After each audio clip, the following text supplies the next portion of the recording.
Imagine waking up to a cheeky monkey stealing your hat, only for it to turn into a deadly trap that could cost you your life. What if an entire army vanishes overnight and you're framed for murder by a wicked sorceress? Stay tuned till the end to see how Eric Hunter, the ultimate trickster, outsmarts dark magic and uncovers hidden treasures. You won't believe the twists. Hit play and let's dive in. Don't forget to like and subscribe so you never miss an adventure like this. Eric Hunter jolted awake to a strange chattering noise. His eyes snapped open, landing on a scruffy monkey perched at the foot of his bed. Startled, he sprang upright, causing the monkey to leap off the bed in a panic, baring its teeth in a weird grin. Its fur was matted, far from the sleek creatures Eric was used to seeing in the wild. "How the heck did a monkey get into my tent?" he muttered, bewildered, as he scrambled to his feet. Determined to shoo it out, Eric lunged forward, but the monkey was too quick. It bounced around the tent, knocking over his gear. Lanterns, maps, and a water canteen crashed to the ground. "Hey, you little pest! Stop wrecking my stuff!" Eric shouted, chasing after it. The monkey, sly and agile, dodged his every move, its leaps growing wilder as Eric closed in. It was a chaotic dance, Eric chasing, the monkey darting just out of reach, the tent turning into a whirlwind of motion. Suddenly, the monkey sprang onto Eric, swiping at his head. With a quick tug, it yanked off his hat, revealing his bald head beneath. Before Eric could react, the monkey snatched the hat and bolted out of the tent. Eric's hands flew to his bare scalp, stunned. "That little thief stole my hat!" he yelled, sprinting after it. Stepping outside, Eric froze. The vast, dusty plain where Lord Hamish's army had camped for weeks was eerily empty. No tents, no soldiers, not a single trace of the army that had been battling the enigmatic King Pharos. What in the world? Where did Hamish's army go overnight? Eric gasped, his eyes scanning the desolate field. The only thing left was his lone tent and that pesky monkey, now prancing in the distance, waving his hat mockingly. Confusion turned to shock when a sharp pain stung his head. A small rock had struck him. Another hit his shoulder. Whirling around, Eric spotted the monkey, his hat perched on its head, hurling stones with uncanny aim. "You little menace. First Hamish's army vanishes, and now you're pelting me?" Eric growled. He grabbed a rock and threw it, but the monkey dodged effortlessly, retaliating with another well-aimed stone that grazed Eric's arm.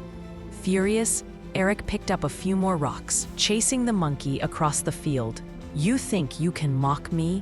I'll show you," he shouted, hurling a stone with all his might. This time, it struck the monkey square on the head. A piercing screech echoed as the monkey stumbled, collapsed, and lay still. Eric's hat fell to the ground beside it. Panting, Eric approached, tying his hat back on. The monkey was motionless. "Get up, you trickster," he said, nudging it cautiously. No movement. His heart sank. "Oh no, did I actually kill it?" he muttered, guilt creeping in.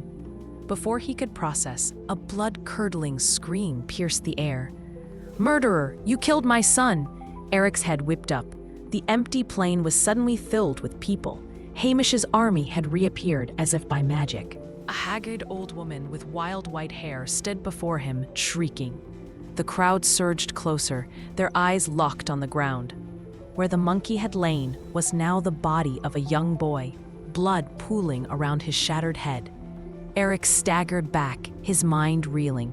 "No, that was a monkey, not a boy," he stammered. The old woman's glare burned into him. "Monkey? You dare call my son a monkey?" she roared. The crowd murmured in anger. Eric's gaze darted between the boy's body and the accusing faces. "This can't be real. I'm dreaming, aren't I?" he whispered, his legs buckling. Overwhelmed, he collapsed, darkness swallowing him whole.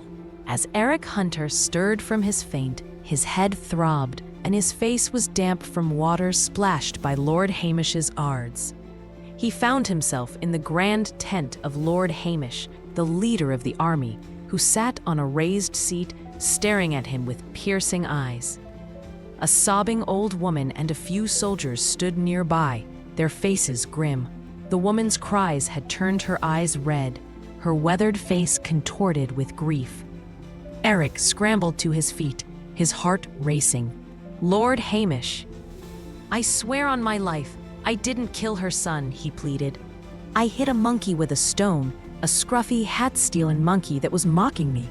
How it turned into a boy, I don't know. And your army, last night, this field was empty, not a single tent in sight. I thought I was dreaming." His voice cracked as he recounted the chaos, the monkey stealing his hat, pelting him with stones, and his own furious retaliation. "I struck the monkey, and it fell. I felt guilty, but then this woman screamed I'd killed her son. Suddenly, your army reappeared, and there was a boy's body where the monkey had been. I swear I didn't touch a child." A soldier, Shams, stepped forward, his voice sharp. "He's lying, Lord Hamish. That boy wandered into Eric's tent, playfully took his hat, and ran out. Eric chased him, hurling stones. One hit the boy's head, and he collapsed. Eric then smashed his skull with a larger rock. We all saw it." Another soldier nodded, and the crowd murmured in agreement, their accusations piling up. Eric's jaw dropped, his eyes wide with shock. "Shams, what are you saying? You're accusing me of murder." "I killed a monkey, not a boy." But as he glanced at the ground, where the monkey's body should have been, he saw a young boy, blood pooling around his shattered head. His legs buckled, and he'd fainted, only to be revived and brought here. Lord Hamish's voice boomed, heavy with sorrow. "Eric, these witnesses say you killed an innocent boy. You claim it was a monkey, but they all saw a child. Are they all lying and you alone speak the truth?" The old woman wailed louder. "He killed my son," the old woman wailed. "It was just a childish prank, but he took my boy's life forever. Let me end this monster myself." Eric's voice shook. "Lord Hamish, I'm going mad. How did a monkey turn into a boy? How did your missing army return? I swear, I don't understand." Tears ran down his face. Hamish's tone turned icy. "Eric, you stole an innocent life. We know your sly tricks, cheating people for gain. But killing a child? That's unforgivable." He clapped sharply, calling 2 guards with spears. "Lock him up. We bury the boy today. At dawn, after prayers, we'll judge Eric's crime before the whole army. The world will witness our justice." Eric's eyes pleaded, but Hamish looked away. The guards pushed Eric forward, their spears at his back. "We know your games, Eric," one guard muttered. "If you've got any honor left, don't try to escape." Eric stayed silent, biting his lip as they led him from the tent.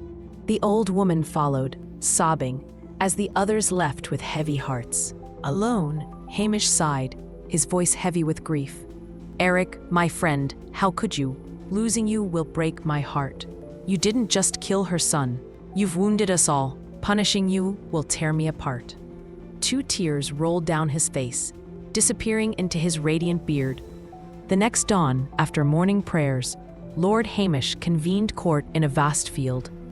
Witnesses testified against Eric Hunter, their words damning. The old woman wailed so forcefully that the crowd wept in sympathy. Every piece of evidence pointed to Eric's guilt. He stood silently, head bowed like a condemned man, absorbing the accusations.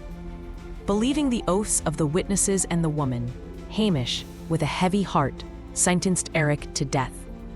Eric reeled at the verdict, stunned.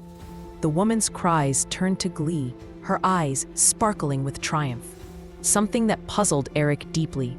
Those who favored Eric mourned, trying to speak in his defense, but Hamish silenced them. An executioner arrived, sword in hand. Eric knelt before Hamish, tears streaming. "Forgive me, my lord. I'm innocent. This is a conspiracy. Believe me, I'd never lie to you. Everything I said was true. I'll prove it." Hamish started, gazing intently at Eric, then nodded subtly, as if struck by a thought. and remained silent.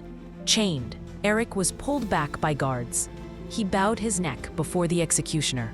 At Hamish's signal, the blade rose and fell. Eric's head severed, rolling away, his body convulsing as blood sprayed like a fountain. After twitching, it stilled forever.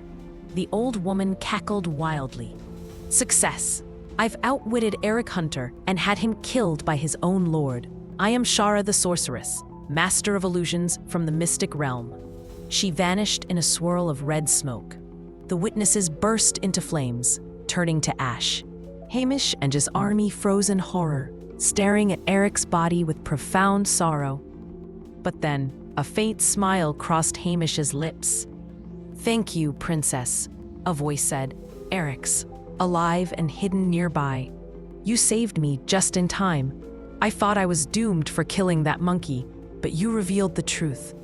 Eric emerged, addressing a beautiful young woman in a crimson gown adorned with intricate patterns, a jeweled tiara on her head. They stood in a nearby forest. "You told me you're Princess Susan, from the fairy kingdom of Seraphia.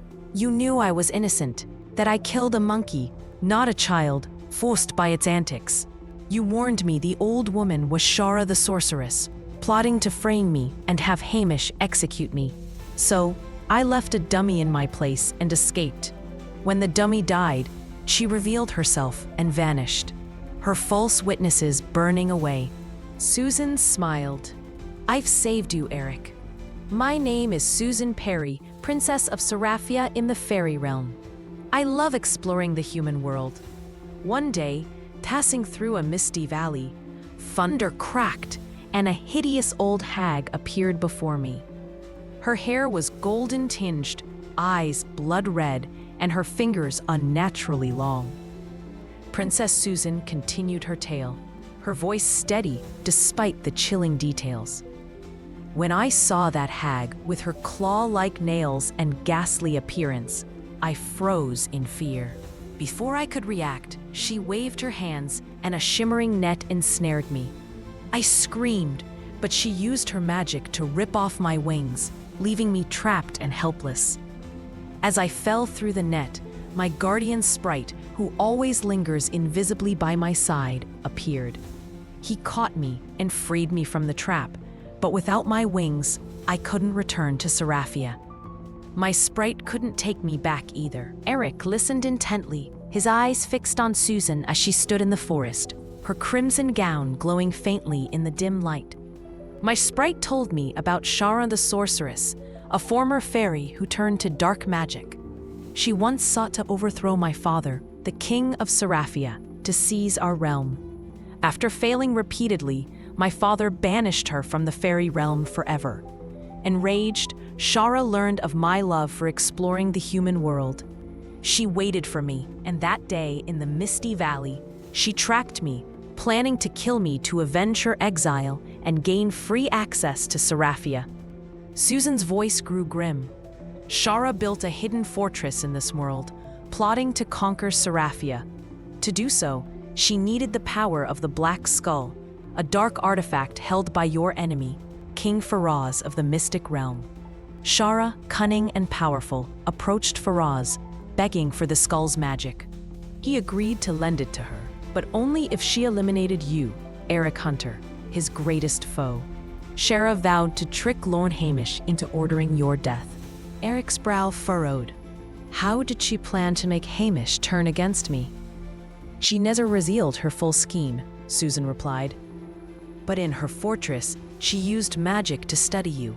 Disguised, she infiltrated Hamish's camp, enchanting a few soldiers to serve her. One night, she crafted a magical puppet and turned it into a monkey, sending it to your tent.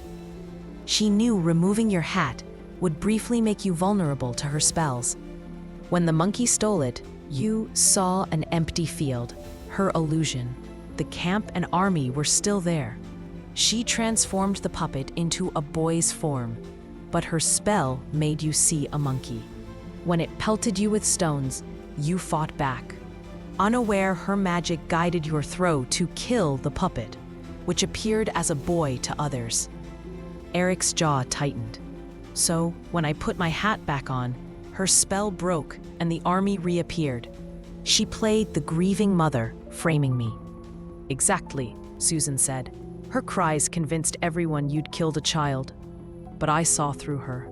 I warned you in time, and you used a dummy to fake your death, exposing her.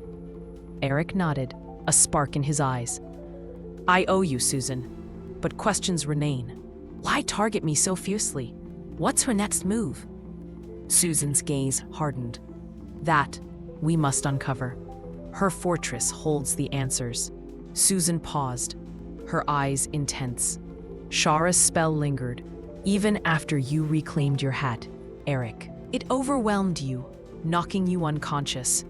You were dragged before Lord Hamish, where Shara, disguised as the old woman, brought her enchanted witnesses to testify against you.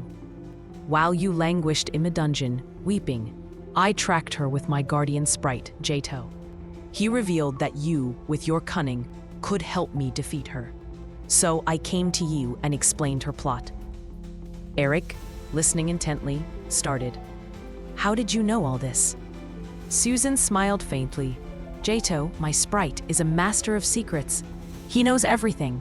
He guided me to your cell and urged me to tell you the truth. He knew about your satchel and its magical items, advising that you use a dummy to fake your death. When the dummy was killed, Jato cast a spell to make it bleed like a beast, convincing Shara you were dead. She fled to King Feroz, boasting of your death. Feroz, skeptical, checked his mystic book, but Jato's magic fooled it, confirming your demise.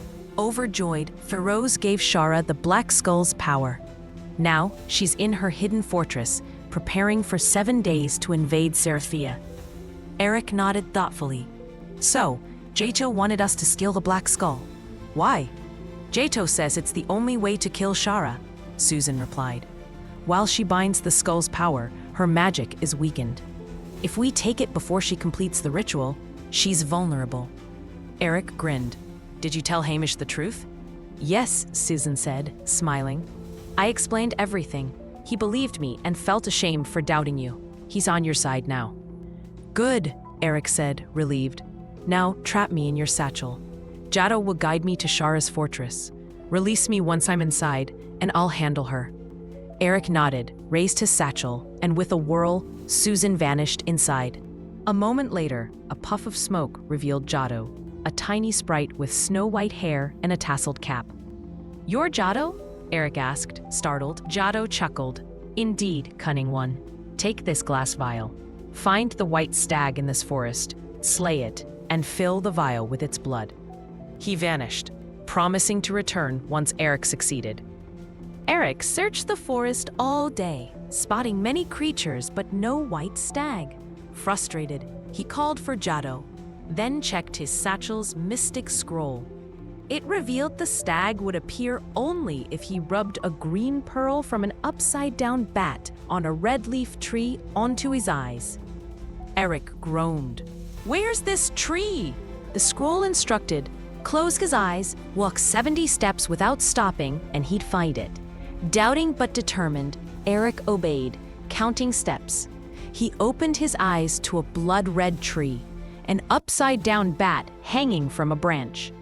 Drawing a dagger from his satchel, he struck the bat, which fell dead. From its mouth, he retrieved a green pearl, washed it, and rubbed it on his eyes. Instantly, a white stag appeared, grazing nearby. Eric trapped it with a net from his satchel, slew it, and filled the vial with its blood. Jato reappeared. Well done. Put on your enchanted boots and command them to take you to the Crimson Valley. Eric, eyeing Jato warily, said, You know too much about my satchel. Jato swore an oath. I'm a sprite of honor. I'll never betray you. Reassured, knowing a sprite's oath was unbreakable, Eric donned the boots, commanding them to the Crimson Valley. They soared through the air, landing before a towering red rock, etched with a bat-like sigil. Pour the stag's blood on the rock, Jato instructed. Eric did, and the rock vanished, revealing a tunnel. Enter, find Shara, and use your cunning. Call Susan from your satchel if you need her. First, steal the black skull and destroy it. Only then can you defeat Shara. Eric nodded, stepping into the tunnel. After a long trek, he emerged before a grand fortress of white and pink stone, shimmering with enchantment. Susan appeared from the satchel, thanking him before vanishing to safety. Eric Hunter stormed into the fortress, shouting, "Shara, where are you?" A swirl of black smoke erupted nearby, and from it emerged Shara the sorceress, her ghastly face and wild hair chilling the air. "How is this possible?" she shrieked, eyes bulging. "Lord Hamish's executioner killed you. How are you alive, and how did you find my secret fortress?" Eric smirked. "The Eric you saw die wasn't me. When Hamish jailed me, I used my cunning to knock out a guard, disguised him as me with a magic salve, and silenced him with a charmed needle. Hamish's men executed him, thinking he was me. I fled to a forest, tormented by guilt, not just for the monkey I thought I killed, but for the innocent guard who died in my place. Then I learned you're Shara the sorceress. Susan led me here. Now, punish me as you see fit." "Lies," Shara roared. "You're a master trickster, but your schemes won't work on me." She waved her clawed hand, and a cloud of smoke enveloped Eric. When it cleared, he found himself trapped in a cramped, brightly lit cell with thick iron bars. Beyond the bars, Shara sneered. "My shadow spell will reveal how you survived and why you're here." Before she could act, Princess Susan appeared, dagger in hand, lunging at Shara. Eric gasped as Shara chanted, turning Susan to stone. "Now, confess," Shara demanded. "Why spare my enemy?" Eric, feigning desperation, said, "Believe me, Shara, I meant no harm. If I were your enemy, would I warn you of Susan's attack?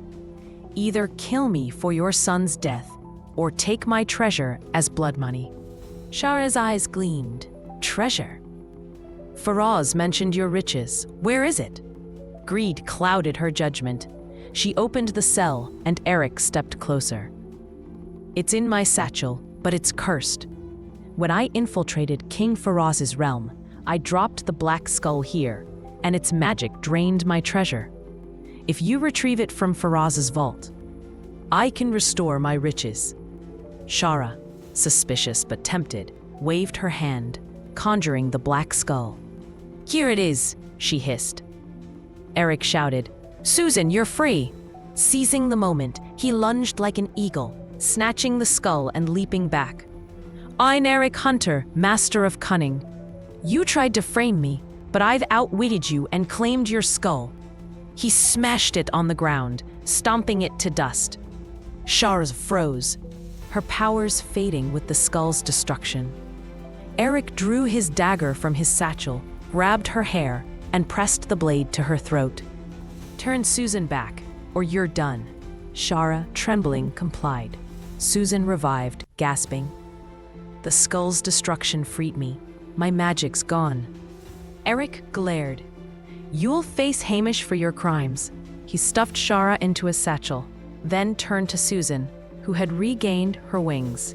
"You doubted me when I mentioned Shara, but the skull had to be destroyed, or she'd have killed us both." Susan nodded. "Shara's a criminal in Seraphia. Hand her to me and I'll take her to our golden vault for justice. In return, dig under the red-leafed tree in the mystic forest. You'll find treasure." Eric, eyes lighting up, released Shara to Susan, who passed her to Giotto. The sprite vanished with her. Following Susan's directions, Eric used his enchanted boots to fly back to the mystic forest. He found the red-leaf tree, dug beneath its roots, and uncovered a chest brimming with gold. And that's the thrilling end to Eric Hunter's saga. Did the twists surprise you? Comment below. What's your favorite part? The chase, the reveal, or the treasure? If you loved this, smash that like button. Subscribe for more epic stories every week and hit the bell so you never miss an upload. Share with friends who love adventures. Thanks for watching. See you in the next tale.